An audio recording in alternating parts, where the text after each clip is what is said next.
On dispose d'un extrait d'une lettre intitulée J'accuse, rédigée par Émile Zola, publiée en 1898. Donc Zola que nous connaissons bien, hein, donc le chef de file des romanciers naturalistes, qui a, qui a entrepris une fresque romanesque qu'on qu'on nomma les Rougon-Macquart, hein, composé donc de 20 romans. Bon. Ici, on est plutôt dans une lettre, ici, qui va donner une autre image de l'auteur, à savoir son engagement idéologique et plutôt politique. Donc, c'est dans cette perspective qu'on peut s'interroger de la façon suivante. De quelle manière Émile Zola utilise le genre épistolaire, donc la lettre, pour plaider en faveur de Dreyfus et formuler un réquisitoire contre les vrais coupables aux yeux, à ses yeux en tout cas. Voilà. Donc pour y répondre, nous nous proposons en fait une réflexion en deux parties. Premièrement, on s'intéressera à la nature, à la structure du texte, voire au registre. Et deuxièmement, on va s'intéresser aux idées de l'auteur, dans son mouvement littéraire, et ce qu'il veut réellement défendre ici, dans cette lettre.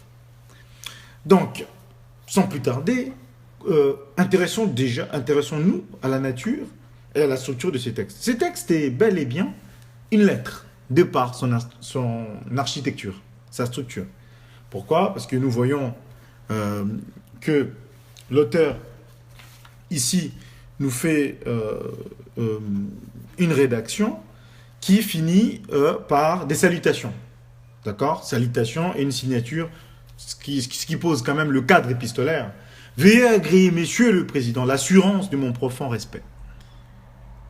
Émile Zola. Donc c'est signé. C'est également un violent réquisitoire contre l'injustice faite à Dreyfus, ici rédigé par un auteur engagé dans cette affaire.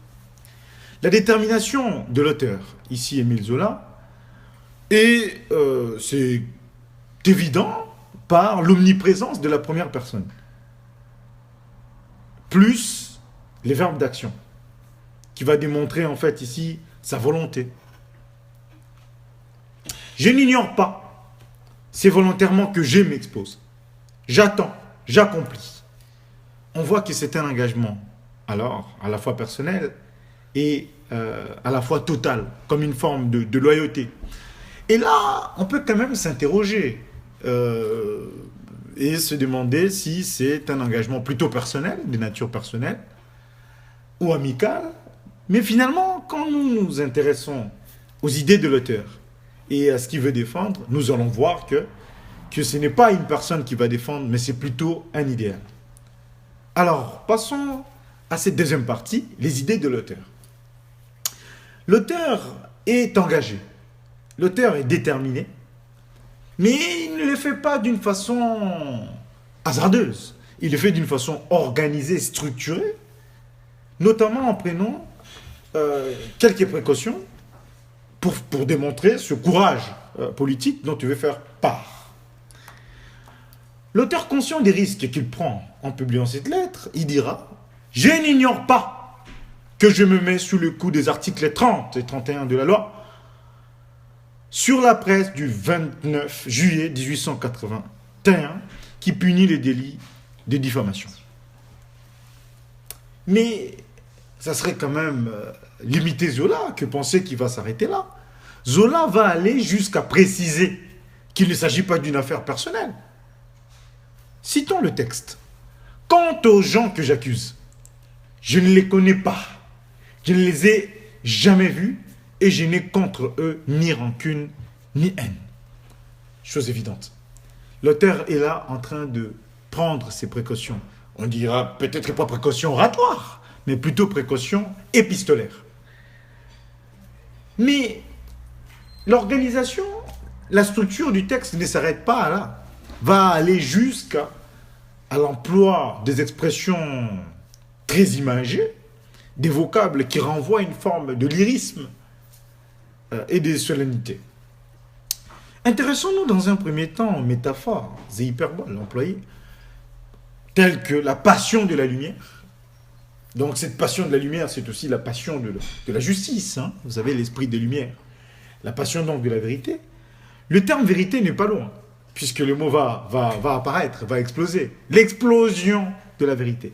Comme une forme de réaction nucléaire par fission qui va comme ça exploser et aller atteindre l'obscurité ou en tout cas ce qui a failli ici être comme injustice. Mais l'auteur ne s'arrête pas là. Dans cet élan lyrique, il ira jusqu'à parler du cri de mon âme, comme si son âme est en train de crier, de plaider justice ici en faveur de Dreyfus. Les hyperboles telles que moyen révolutionnaire, protestation enflammée, explosion de la vérité, va venir ici légitimer ce combat contre la justice des hommes au nom d'une valeur plutôt idéale qui n'est rien d'autre que la vérité. On a donc ici ce qui est censé être une simple lettre ne l'est pas, puisque conçu, rédigé, n'est-ce pas, par le chef de file de romancier naturaliste, va ici donc donner l'élan d'un texte argumentatif avec de nombreux procédés de persuasion. Présence des termes agressifs, ce qui était censé être une forme de plaidoyer, est aussi un réquisitoire. On a ici donc affaire à des vocables du type abominable, l'esprit de malfaisance sociale, violer le droit. On peut carrément s'intéresser à cette antiphrase, à moins qu'un examen médical ne les déclare atteints d'une maladie de la vue et du jugement. Donc ici, il va masquer une forme de mépris ou d'injure. C'est quand même un expert ici donc de l'écriture, hein, pour dénoncer l'aveuglement, l'obscurité où demeure cette classe politique qui vient manigancer et vient biaiser la justice. Ainsi, cette lettre est un texte virulent dans lequel l'éloquence du chef de file des romanciers naturalistes est mise ici donc en service d'une cause noble, la justice. La défense d'un innocent pour faire triompher la justice,